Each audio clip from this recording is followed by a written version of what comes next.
Good evening, bonsoir, guten Abend. Welcome to this debate about language policies. The debate will be in three languages, English, French, and German. So you probably already know myself. I am one of the organizers, and I am representative of the Esperanto Association at the United Nations.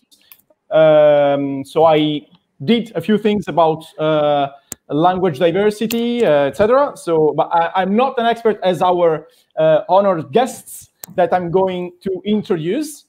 So first of all, I would like to introduce Helder de Schutter. I hope the pronunciation is correct. De Schutter, correct? So Helder is a professor of political philosophy at the University of Leuven in Belgium. He works on the moral foundations of nationalism, federalism, and linguistic justice. Hi, Helder. Thank you for being with us. Thank you for having me. And our second guest is Michele Gazzola. He is lecturer in public policy and administration at the School of Applied Social and Policy Sciences at Ulster University, Northern Ireland. His research areas include public policy, language policy and planning, the economics of languages, and multilingualism as a social phenomenon. He has been external consultant for different organizations, including the European Parliament and the Swiss Confederation. He is also editor of the journal Language Problems and Language Planning. Saluton, Michele. Good evening. Saluton. Thank you. Thank you for being with us. So, as we said, we have planned three questions. The first one in English, the second one in French, and the third one in German. And then, of course, we will open the floor for questions from the public, from the audience. Sorry. So let's start. We will have more or less 3 to 4 minutes per answer per person. So the first question is globalization, migration, and new minorities. What can collective and individual actors do to reconcile linguistic inclusion with mobility? And personally, I would like to emphasize the individual actors, because I think that often these debates are very interesting about the political level, but then people that are listening to us maybe may ask themselves, what could I personally do in my life, if I can do anything? So I think this could be an interesting part also to analyze. If you have time, otherwise we can take it later. So I will give the floor first to Helder. Okay, thank you for having me. This is a big question, and I have 4 minutes. So I have to stick to the essentials. So let me first say, I think there are 2 reasons, and I think it's helpful to think this through, for why languages matter, why native tongues matter. One essential reason has to do with the fact that language opens a life world, a cultural frame of references, and the language is like the key that opens the room within which things are discussed within a specific culture. So language is important because it allows us access to a culture. And the second reason is the fact that language has something to do with dignity. The way your language is publicly treated or treated by others is a sign of the respect others have for you. And so the opposite of dignity is humiliation. You don't want to be treated with humiliation or like a second-class citizen, for example, in the country where you live. These 2 interests really are reasons for why native tongues matter and why we should not go towards one language for mankind, because these native languages exist. Now, if you think this through, these 2 interests in the field of language policy, then you must understand, and I think it's very crucial to understand, there are many different debates going on. We only have a few minutes, but it's crucial to understand that there really are 4 different debates. I can be very quick to explain them. So one is the debate about how states that are multilingual, think of Switzerland or South Africa, Canada, Belgium, Spain, and so on, have multiple native language groups, have to organize language policy, how these groups should live together in one state. That's the question of what I call interlinguistic justice, different languages in one state. The second question is what to do with immigrant language groups in those states, the newcomers, so to speak. The third question is the question of dialects. So within each language group, there are different versions of the language. Often there's a standard version, and there are multiple non-standard versions or dialects. How should we think of the relationship between those entities? And the fourth and final domain of language ethics, of linguistic justice, is this very impressive and also at the same time problematic emergence of English as the world's lingua franca, as the most successful lingua franca of the world. And so these are the four central domains. Let me, in just one line per domain, say something on what needs to happen in my view. I think the right principle of justice for interlinguistic justice for countries like South Africa with 11 official languages, Switzerland with 4, and so on, is equality. The equality should be the regulating principle for the relationship between the various languages. I also think it's important that equality is pursued on a micro level within each of these states. Often, linguistic justice has been realized in these states through imposing local unilingualism or forms of linguistic nationalism. My own country is Belgium, is an example of that. Often language rights for Dutch, which is a very important battle or political cause to fight or to go for, has come to mean have a territory within which only my own language is imposed to the detriment of every other language, such as Francophones on the same territories. I don't think we should go for linguistic nationalism of that kind, which are linguistic territoriality principles, because it denies the rights of minorities, but we should go for equality between the various languages. The second domain is that of immigrants. So immigrants' cultural life worlds, think of that important interest in language that I think is crucial to understand why languages matter, are really a combination. They are a combination of the life in the new state and the culture and the language of the state of origin. And so the language entitlements, in my view, of immigrants should reflect this. And in my view, this includes a priority, so not equality, but a priority for the new language, the language of the host state, as the language of socioeconomic mobility, democratic participation, combined with some state support, such as in public schools, for the languages of origin of these immigrants. So here the principle is not equality as it is in the first domain, but it is a form of subordination, but with important remaining rights for the immigrant languages. Some similar situation, I think, should happen with respect to dialects.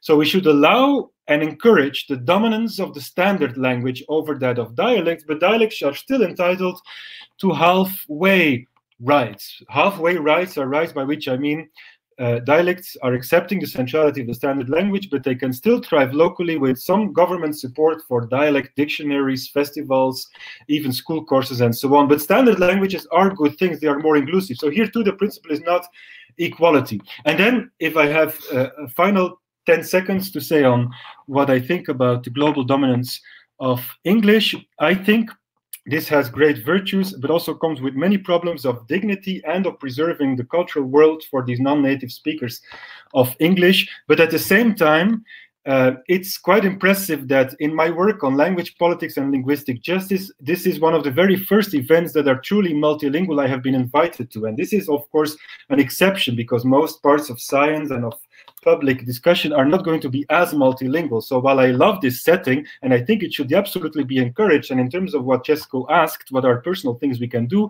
one recommendation I have is absolutely organize these things so as to create the prestige and the importance of being able to show multilingualism, or being able to be fluent and eloquent in multiple languages. So I think this is crucial. People will feel the need to and try to emulate that kind of setting to be able to become a citizen at it. So that's a great thing. At the same time, for people like most of us, the dominance of English is something we will have to accept. If you will it or not, if you like it or not, it's absolutely there. And it's very impressive how omnipresent it is in Europe and in the rest of the world. So we will need to find ways, we have no other choice, to live with English. And one way, one personally good way, I think, to live with English is to make sure you dissociate English from the cultural life world within which English has grown. That's why I want to stress, so that we can come to speak English without without speaking it like a native speaker, but with our own cultural frame of references, with our own metaphors, with our own political references, and so on. I'll end here. Thank you very much. Very well structured. And yes, this is also the reason for which I definitely wanted to have a multilingual debate with you guys. So thank you. And let's go to Michele Gazzola. Yes, can you hear me? Yes. Yes. Well, you know, so thanks, Helder, for his excellent presentation. I would like to start from the start, so start from the end. What he said, that multilingual meetings should be encouraged, and I definitely agree. At the same time, you know, the multilingual method of communication poses some problems that must be managed. And I think that the question, globalization, migration, and new minorities, what can we do to reconcile linguistic inclusion and mobility, provides an excellent example to discuss. So in the case, for example, of the European Union, that is a highly developed continent with a single market in which European regulations promote the mobility of the workforce, and therefore migration within European borders, the language question is absolutely central. So my answer to this question is, what can we do? I think that is absolutely crucial to give up some cliche ideas about formulas that work everywhere, and to start to understand two principles. The first one is that we have, as individuals, to make sure that we do our best to learn at least a bit the language of the host country where we would like to migrate, even for relatively short periods of time. I'm not talking about tourism. I'm talking to, you know, more than 1 year, say, to learn it as soon as possible before the move, and to continue learning it after we move in another country for the first 3 months. And let me explain why I came to this conclusion. So we know from the literature that I'm speaking, the language of the host country increases the likelihood to migrate to that country almost 5-fold. So learning the language policy in the European Union is highly skewed towards the teaching of English, and this reduces the cost of migration towards English-speaking countries in Europe. It's not by chance that in 2016, migration, especially from European countries, was one of the main arguments before Brexit. I mean, the main arguments to support Brexit. So stop migration from the EU, especially Eastern Europeans. And I think that that was a kind of side effect of the hegemony of English in European schools, because it decreases a lot the cost of migration towards those countries, creating other problems. Then the solution proposed by the European Union is to teach 2 foreign languages on top of your mother tongue. But even this solution is not necessarily the good one. Why? Because you don't know how your future is going to look like. So you typically learn languages when you are in school, but you don't know where you're going to move when you will become an adult. So you may learn, say, you know, English and French when you are in school, but then at the end of the day, 10 years later, you are going to move to Germany, and you don't have the good skills that are necessary to move to that country. You can get along with, you know, Turkish, sometimes English in many contexts, but you are not going to be integrated in the local society unless you learn the local language. There's plenty of evidence that the development of skills in the official language of the host country facilitates the inclusion of newcomers, including, you know, elites. We have evidence now that, you know, international students studying, let's say, in the Netherlands or in Germany or even in France, in a language that is not the local dominant language, you know, mostly English, they stick to between them, they create kind of groups that are bubbles, and they don't really integrate in the local society, and they are more likely, this is what the research shows, to leave the host country to move somewhere else because they didn't develop skills in Dutch or in German or in French. So the MT, so Mother Tongue Plus 2 formula is good, but only 1/4 of EU citizens can speak at least 2 languages today, so a minority. As regards the so-called lingua franca, there's still a lot to do in terms of effectiveness of educational system. Only not even 1/3 of pupils study English in school reach a decent level of competence in that language. So we have to, as I said at the beginning, kind of give up these easy formulas, English only or mother tongue +2, and realize that we have to develop tailored solutions depending on where we are moving to. So my message is basically what we can do. Well, language learning should become much cheaper, and everyone should have the humility to do his best efforts to learn in the previous month before the move the local language of the host country, if he or she plans to stay there a long period of time, and try to do his or her best to continue that learning in the very beginning, so after the move, after the migration, so that he can immediately be integrated without running the risk of being trapped in the monolingual Anglophone bubble. That's basically my message. So I think that we can do a lot thanks to tandems, we can do a lot thanks to the internet, thanks to language courses, but everyone bears the responsibility to contribute to that. Thank you very much, Michele. I completely agree with your message, especially with the last part of your message. Personally, I also try with my friends, with my connections, to foster this kind of attitude. Donc, très bien, on passe au français. Deuxième question. Donc, il y a quelque temps, il y a eu une phrase de Juncker qui m'avait particulièrement frappé. En parlant de la Brexit, il a dit « Lentement, mais sûrement, l'anglais perd de son importance en Europe ». Donc, la question que je vous pose, c'est quel changement pour le multilinguisme dans l'Union européenne après la Brexit et quel rôle pour l'anglais voyez-vous? Helder. Ok.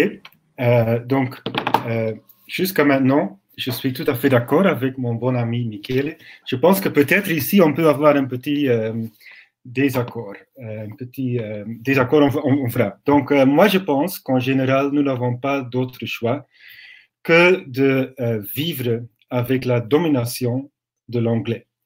En effet, il est impossible d'imaginer que les participants à une conversation entre quelqu'un de Chine, d'Inde et d'Hongrie, par exemple, d'apprendre d'autres langues comme le français et l'allemand, en plus de l'anglais. Donc, l'anglais est la langue étrangère la plus parlée dans l'Union européenne, à 38% des citoyens de l'Union. Le français n'a que 12% de locuteurs, c'est donc étranger, qui le parlent comme langue étrangère.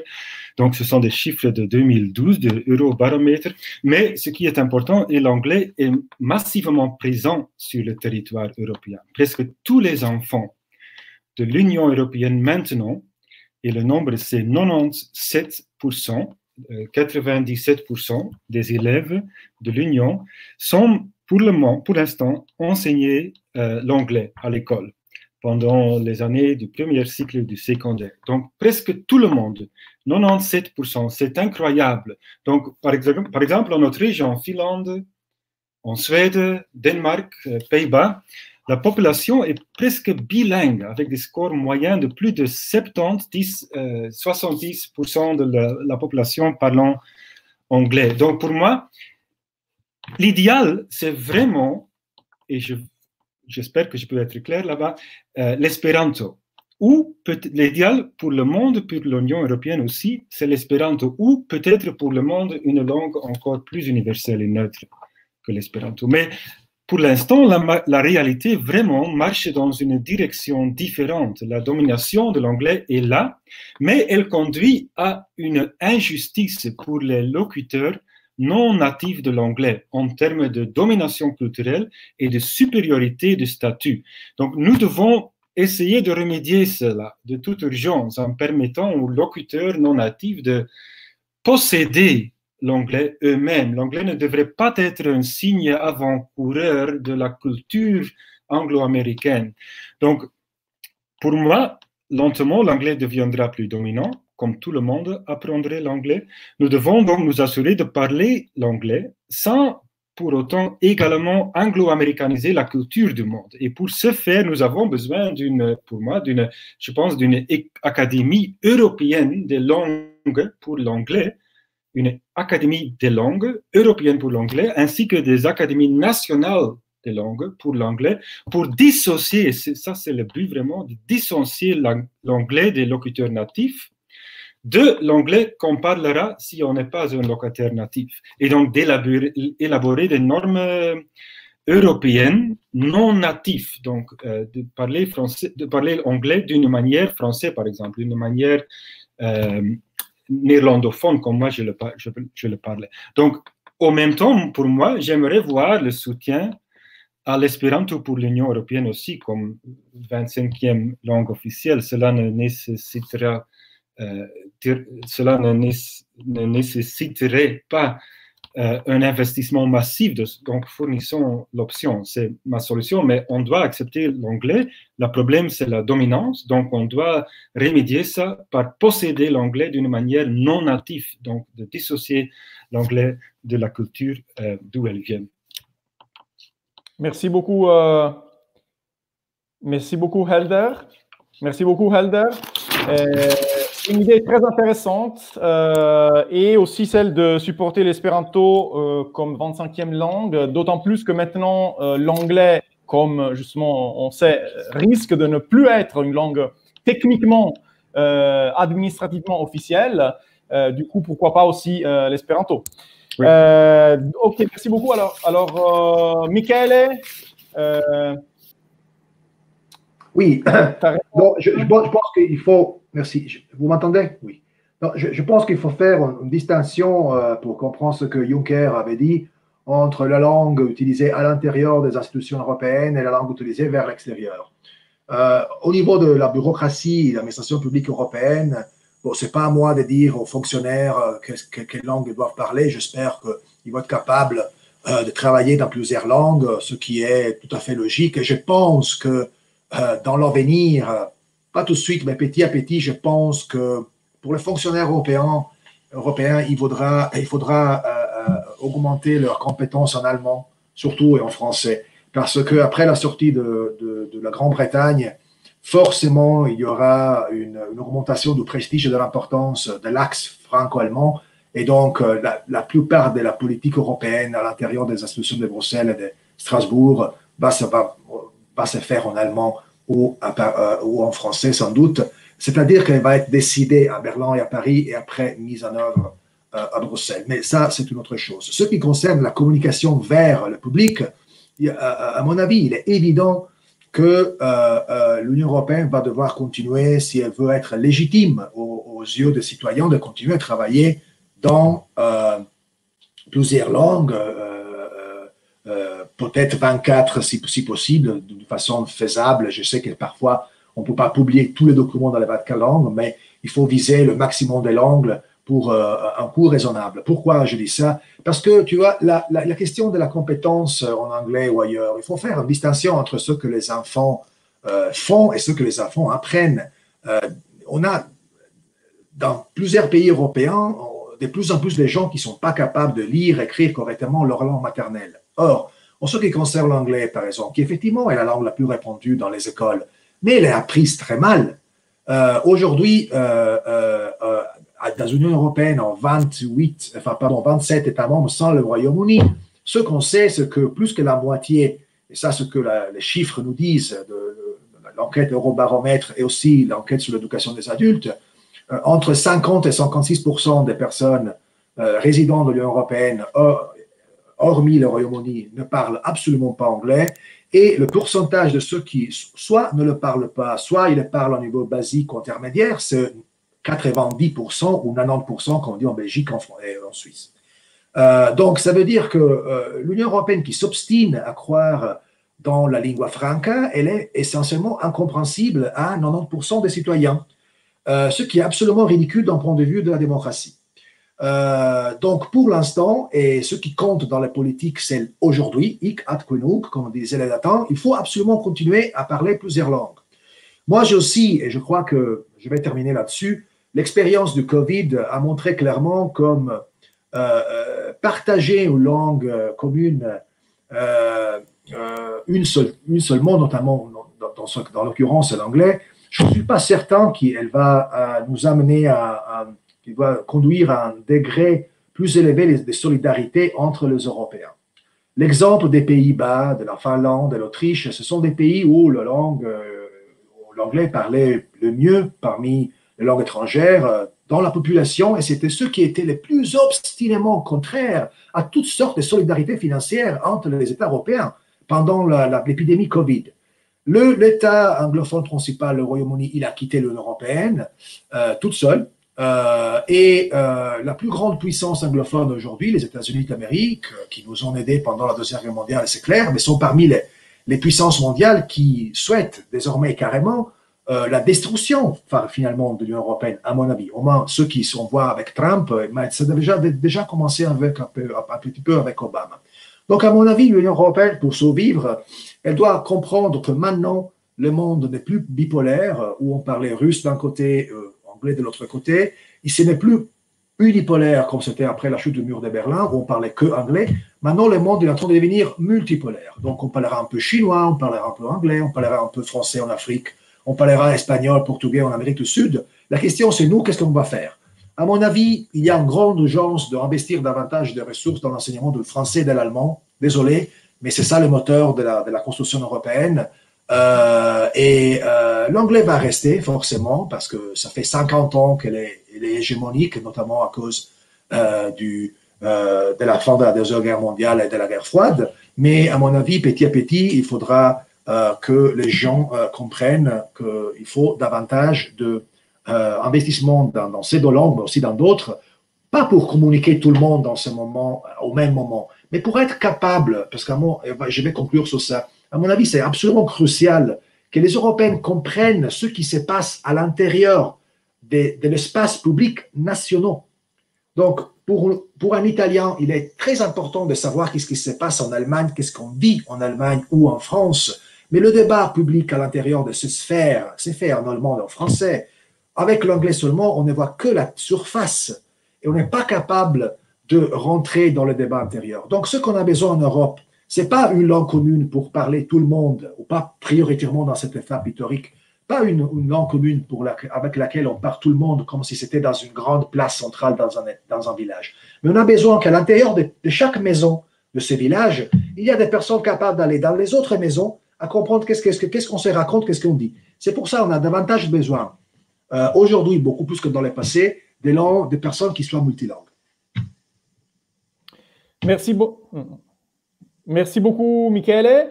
Okay, jetzt also die letzte Frage auf Deutsch. Wir haben ein bisschen Verspätung, also vielleicht versuchen wir 10 Minuten zu lassen für Fragen von Publikum. Also vielleicht versuchen wir 2 Minuten etwas so, wenn möglich. Versuchen wir.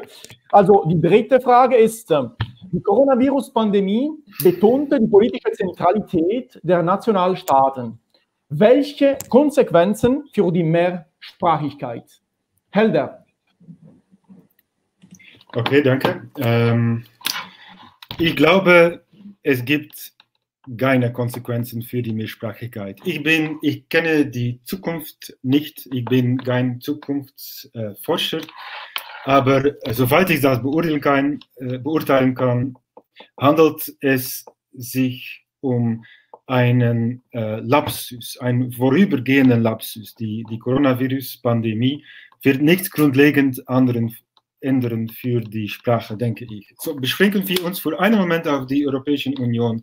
Der Grund, warum Nationalstaaten so zentral sind, ist, dass die Gesundheitssorgepolitik nie in die Europäische Union übertragen würde. Wenn Sie glauben, dass dies nicht der Fall sein sollte, wenn Sie der Meinung sind, dass dies eine Zuständigkeit der Mitgliedstaaten bleiben sollte, dann ist das, was Sie wollen, dann ist alles gut, dann können Sie von der aktuellen Entwicklung, dass die Nationalstaaten so zentral, so dominant sind, in die Entwicklung der Pandemie, für die Behandlung der Pandemie so wichtig, nicht überrascht sein. Aber wenn Sie, wie ich, mehr Ambition haben für die Europäische Union, dann sind die Dinge anders. Ich bin ein moralischer Kosmopolit. Ich glaube, dass alle Menschen gleich zählen. Aus moralischer Sicht. Also ich sehe die Europäische Union und andere transnationale Entwicklungen als Instrument der Rechtserweiterung von einer engeren Sphäre der Nationalstaaten zur Menschheit.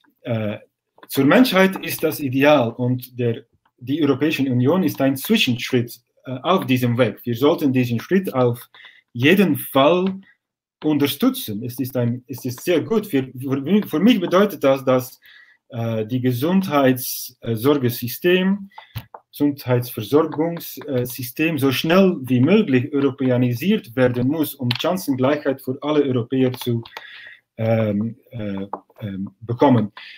Aber all dies muss jedoch keine Auswirkungen auf die Sprachpolitik haben. Sprachrechte, Übersetzung sind Dinge, die die Europäische Union garantieren muss und gleichzeitig die Kenntnis der Fremdsprache. Es war fantastisch, großartig, wenn die europäische Verkehrssprache Esperanto sein konnte, aber es wird höchstwahrscheinlich Englisch sein und wir müssen sicherstellen, dass es kein minderwertiges Englisch ist, eine schlechte Kopie des Englisch der Muttersprache ist. Ich gebe Sie ein Beispiel dafür, woraus der Inhalt solcher Englisch-Sprache für Nicht-Muttersprachlicher bestehen können. Der Chefakademiker vieler europäischen Universitäten wird als Rektor bezeichnet, während er in Großbritannien als Vice Chancellor bezeichnet wird. Meiner Ansicht war es für europäische Wissenschaftler unnötig, unterwürfig, den Vice Chancellor in ihren englischen Nomenklatur für Universitäten zu verwenden. Sie sollten festlegen, dass sie in ihrem Englischgebrauch ihren akademischen Leiter Rektor nennen werden. Es war absurd, Vice Chancellor zu brauchen. Das ist ein Beispiel. Okay, danke schön, Helder. Und Michele, ja, letzte Antwort. Du hast schon ein bisschen geantwortet darüber, aber ja, und danach, ich sage schon euch, dass wir haben schon ein paar sehr interessante Fragen. Ja, danke. Also ich werde da ganz kurz antworten. Ja, ich glaube, dass diese Corona-Krise-Epidemie hat meine Meinung, zwei Dinge hervorgegeben. Also die erste Sache ist, dass hat die zentrale Bedeutung des Staates und der Nation hervorgehoben. Der Staat, ist mir klar, ist ein Instrument des kollektiven Handels und das in Notsituationen angreifen kann. Das heißt, dass die Leute, wenn ein kollektives Problem gibt, sie sagen, wir brauchen die Hilfe des Staates. Und die internationalen Organisationen spielen leider in diesem Kontext eine Rolle, die nicht extrem relevant ist. Nur der Staat hat die Waffen, also in allgemein, also die Mittel, Notsituationen zu verwalten. Die zweite Ding ist, dass meine Meinung, diese Corona-Epidemie hat wieder die Zentralität der Nation hervorgehoben. Das heißt, dass die Nation ist noch für viele Leute, nicht vielleicht für eine kleine kosmopolitische Elite, aber für die Mehrheit der Leute, die Nation ist noch die zentrale symbolische Einheit. Und was die Regierung macht in Notsituationen. Die Regierung appelliert zur Nation, um ein Gefühl der Zugehörigkeit zu fördern. Und Zugehörigkeit für Solidarität.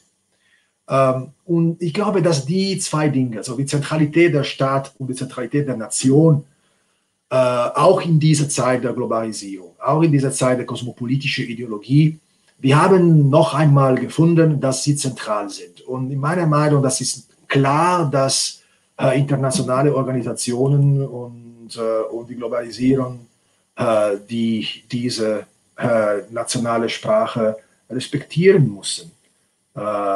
wenn wir nicht die Globalisierung kaputt machen möchten. Ich glaube, das ist meine Meinung und meine Erfahrung ein Zentralthema. Dankeschön, Michele. Okay, let's switch back to English because the questions are the first questions at least are in English. So I propose this. I will join the first two questions and I will propose them to Helder, and then another question later for Michele, if you agree, because we will not have time otherwise to manage everything. The first question for Helder. There are two questions, actually. I'm going to join them.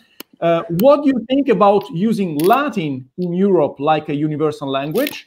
And what would the process look like to add Esperanto as an official language of the European Union? What are some of the obstacles? Can you see me? Can you hear me? Hello? Can you see and hear me? Yes, I can hear you. Okay, I see myself as if I'm stuck, but if you can hear me, that's great. So I was seeing several questions. So, okay, what do you think about using Latin in Europe like universal language, and what would the process be for Esperanto? All right, so, okay, so Latin is a bad idea. It's a terrible idea because very few people are close to speaking it, so it has no basis to start from. It's even far more unrealistic than Esperanto, because Esperanto is so much simpler and so much more reflexive of the European linguistic diversity. So Latin has no basis to start from, and even very high-level scholars of Latin are usually not able today to speak Latin themselves or to write fluently in Latin themselves. So even if they cannot do it, it's impossible to expect this from the whole of the population. Cesco, can you still hear me? Yes, I can. Yes, I can. Okay, can you see me as well? Sorry for that. No. I mean, it's frozen, but it doesn't matter.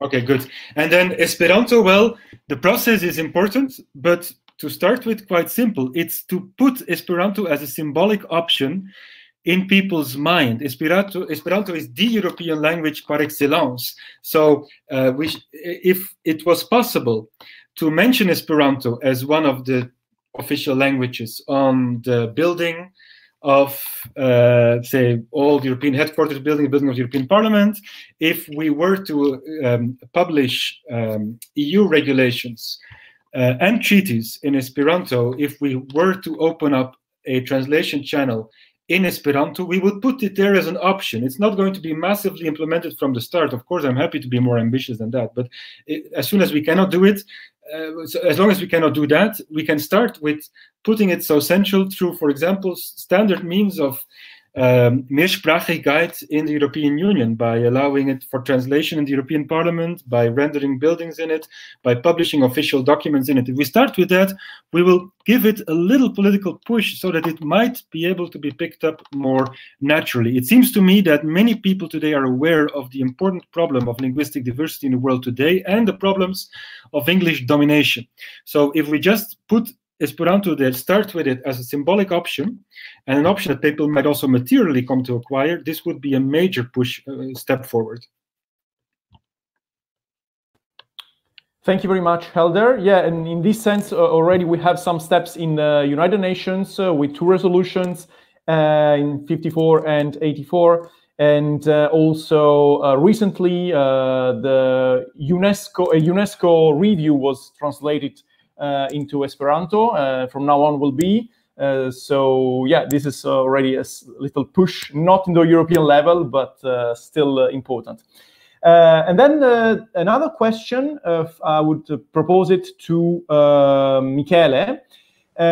This will be probably our last question because we have 3 minutes. Why not switch everything to English? Wouldn't it make things easier? Communication, agreements, work, making friends? Yeah, so you can't just switch. What do you mean switch? I mean, people, they live their own life. and you have to take into consideration the reality of things. And the reality of things is that, at least in Europe, in most countries, other languages are spoken. If an international organization wants to be legitimate in the eyes of citizens, they cannot just use a language that no one understands or very few people understand. ASEAN, which is a regional economic cooperation association that uses only English as working language, they are talking about change the language regime because they are not understood by the people. So institutions, at least in democratic countries, they must use the language that people understand. Otherwise, you are not legitimate, and you can, at the same time, as a government, push through education knowledge of another language. And that was what happened in Europe during the Romantic era, when many national languages were taught to the population, including in France and in Italy, etc. But today, with the legal instruments that we have, minorities will still need to be protected, and therefore you just cannot force states, government, and people to use languages they don't understand, or they don't speak well, or simply that they don't wish to speak.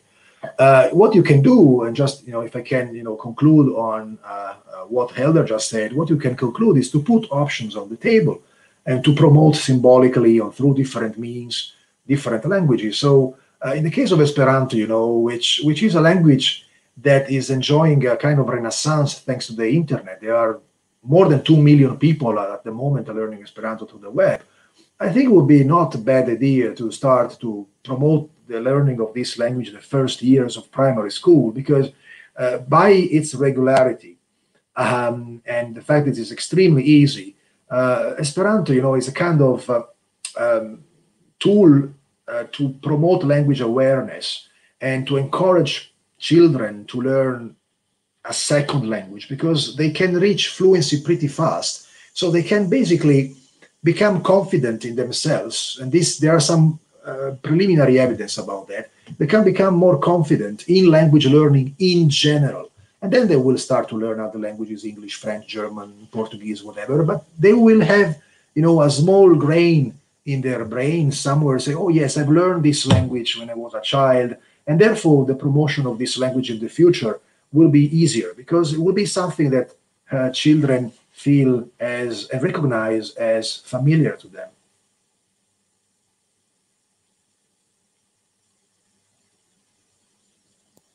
Excellent. Thank you very much again. So our time is over. Thanks to you. So thank you for your very interesting contributions. Merci beaucoup. Dankeschön. And so also in Esperanto, dankon kai gis baldaŭ. Dankon. Tschüss. Dankon, gis revido.